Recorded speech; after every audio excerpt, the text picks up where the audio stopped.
ketika Rasul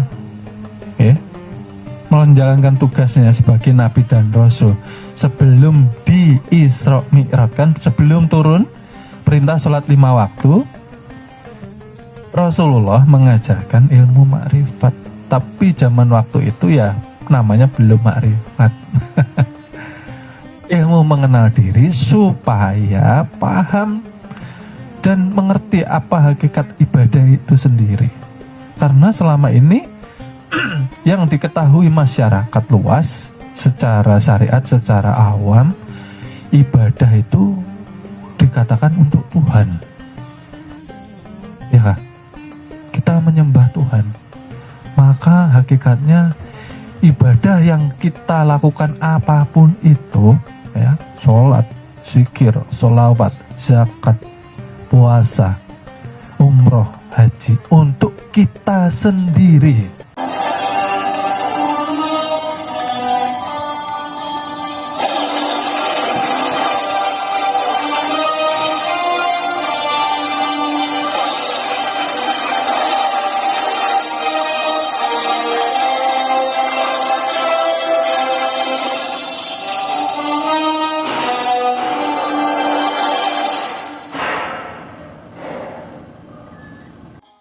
Zikir itu kerjakan sampai engkau ini dikatakan majnun, saking asiknya itu. La ilaha illallah, ngerti sudah. Makanya kita mengikuti Rasul itu jangan hanya syariatnya saja, jangan hanya zohirnya saja. Karena kalau zohir itu orang meniru gampang. Orang di luar Islam pun meniru Islam gampang. Beli gamis, melihara jenggot, beli kopiah, kan dijual bebas. Nggak ada ini. Kalau beli harus menunjukkan KTP, nggak ada toh. Ya kah? Nah, mudah. Nah, kita harus mengikuti Rasulullah karena kita ingin diakui sebagai umat yang sebenar-benarnya. Umat yang sebenar-benarnya itu seperti apa? Yang pertama harus mau hijrah. Ini hubungannya dengan sholat. Sebelum kita dalami lagi, umatnya Rasulullah itu yang pertama harus mau hijrah, karena Rasulullah pun menjalankan hijrah. Kita sebelum mengerjakan sholat, menegakkan sholat, menunaikan sholat, menjalankan kewajiban, apakah kita sudah hijrah? Yang tadinya dari gelap, apakah kita sudah bertaubat menuju kepada pencerahan, cahaya terang benderang? Sudahkah? Belum. Orang itu kalau tobatnya secara tobat maksiat, biasanya susah beramal ya. Susah sholat, susah zikir, susah bangun malam, susah menerima pelajaran, susah paham, susah menjalankan ilmu agama. Karena apa? Mempermainkan Tuhan tidak mau memberi hidayah. Yuk kita periksa lagi mulai dari awal. Tobat kita seperti apa? Hijrah kita itu main-main aja kah? Itu sebabnya.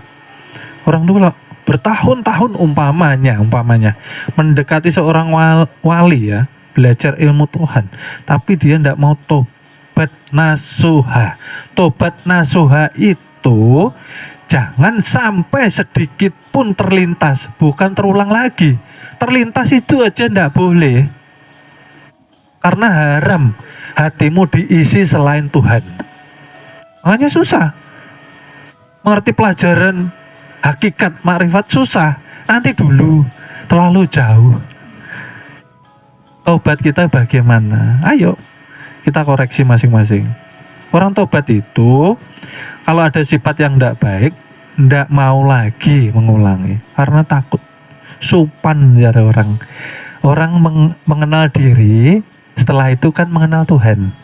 Kalau sudah tahu posisi Tuhan, pasti orang itu sopan malu maksudnya, tahu malu sama Tuhan. Oh ternyata kita tidak terlepas dari pengawasan daripada Tuhan, ya kah?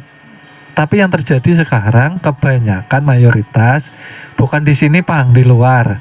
Orang belajar makrifat hasilnya malah sombong. Orang belajar makrifat malah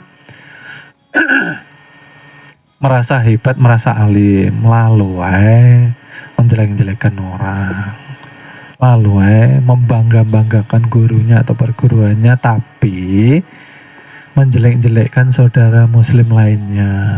Enggak boleh toh.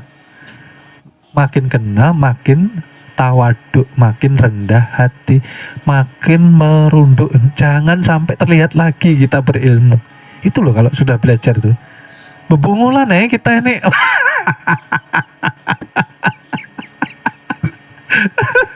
Karena kita sudah tidak perlu penilaian manusia, enggak penting gitu loh, enggak penting.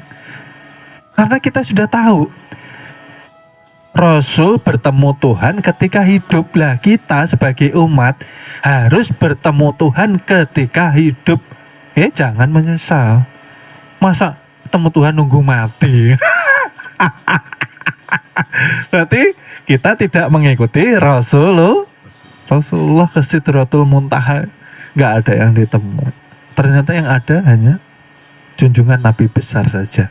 Oh ternyata, ya ternyata zahir batin inilah, hati-hati ya mendengarkan, apalagi murid-murid yang baru. Zahir batin inilah kezohiran tajalli Tuhan ke alam dunia. Berarti kita bukan apa-apa dan tidak mempunyai apa-apa. Apalagi mau mengaku-ngaku jadi Tuhan. Tidak mungkin. Kita tidak punya apa-apa. Karena adanya alam semesta dan dunia ini dan beserta kita, itulah tanda Tuhan menzohirkan cahaya nur ilahiyahnya. Ya kah? Kita kan tadi agiar, bayang-bayang, iya kah? Nah, jadi kami mohon kembali dengan amat sangat. Kami memohon supaya apa? Umur tidak terbuang sia-sia. Ya. Kita ini setiap hari mempertaruhkan waktu dengan maut. Mempertaruhkan waktu dengan keselamatan kita loh. Ya. Tidak boleh kita main-main belajar agama itu. Kalau tobat sudah berhenti, stop. Jangan diulangi lagi. Apalagi terpintas. Nanti kalau ada kesempatan saya pengen mengulang dong. Ya. Kenapa? Karena kita sudah tahu siapa yang kenal Tuhannya maka akan binasa. Apa artinya binasa? Panah.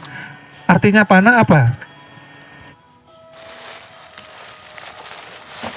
Artinya panah, kita sudah paham bahwa tidak mempunyai daya upaya sedikit pun. Itu loh maksudnya. Kan kita ini aneh ya. Orang mengerjakan sholat masih bisa maksiat.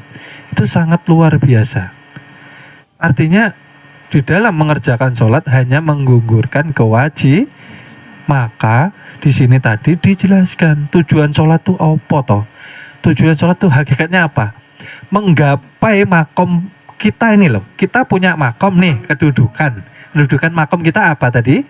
Fana dan karena kita agiar, kita bayang-bayang.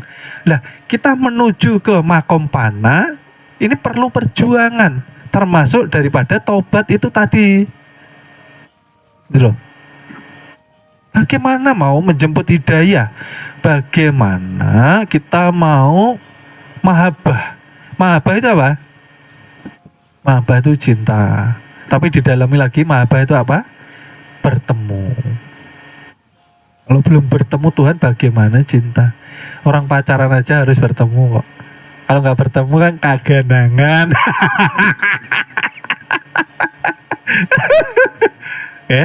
Santai ya. Kaganangan lah. Ulun lah lawan pikiran seharian gak ada kabarnya ya. Seperti itu juga hamba dan Tuhannya gitu loh. Ya. Bagaimana merasakan mahabbah kalau belum bertemu Tuhan di dunia gitu loh. Maka tobat yang benar, dibaiki lagi tuh. Tobat itu berat, bukan hanya ucapan dan niat saja, tapi perlu kekuatan untuk mempertahankan itu tadi, tobat itu.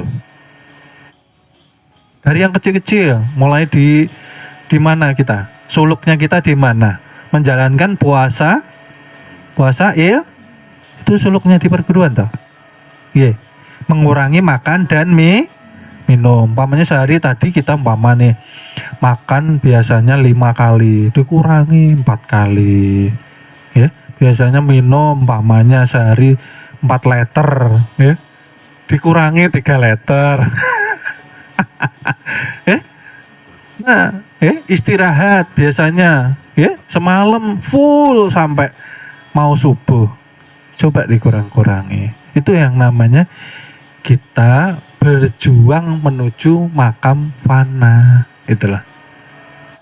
Artinya kita ini sudah punya rasa malu sama Tuhan. Kan adanya kita karena Tuhan ingin dikenal, betul?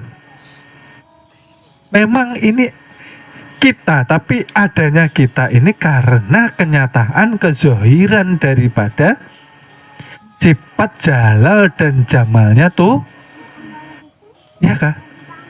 Kita tidak ada. Makanya oleh sebab itu saya ulangi lagi, ketika sholat asyhadu alla ilaha nunjuknya satu, bukan wa asyhadu anna Muhammad Rasulullah.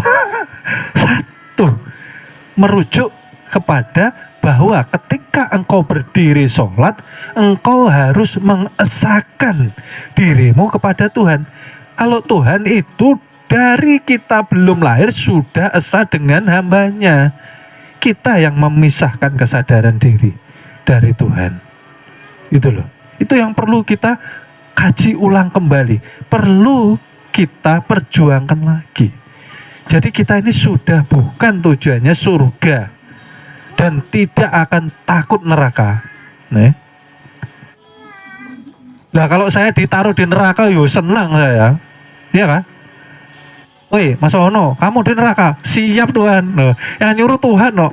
Nabi Ibrahim aja siap kok, duduk di rebusan air. Karena yang menyuruh tuh, kalau Tuhan menyuruh berarti ada wah, neraka pun bisa jadi surga.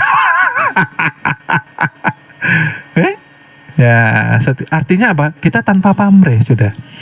Kita mengerjakan sholat, oh ternyata sholat itu kita mengesahkan diri kita kepada Tuhan menuju makam pana.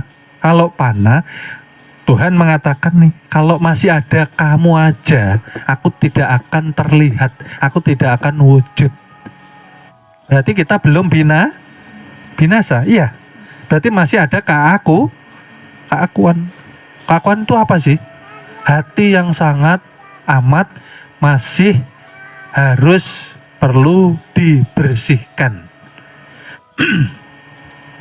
dari sifat-sifat hewan dan sifat-sifat hewan dan sifat setan lah sudah kita jelaskan. Sifat hewan itu termasuk di dalam dia selalu serakah, ya kah? Serakah. Kucing itu kucing dapat ikan asin, temannya datang loh dicakarnya. Ada mau bagi, serakah. Ya, kalau kita masih ada di dalam diri kita harus kita bersihkan ya. Lalu apalagi? Selalu mementingkan perut dan bawah itu terus dipentingkan. Lalu masih mencintai dunia, hubud dunia itu loh, sampai-sampai masuk ke dalam hatinya. Yang hati tadi dilarang untuk dimasuki harta benda. Hidup itu loh. Ada yang bermodal enggak ini? Saya mau tanya. Hidup ada yang bermodal enggak? Kerja cari uang ada yang bermodal? Ada toh guru? Ya kan capek saya kerja seharian no. Oh enak aja.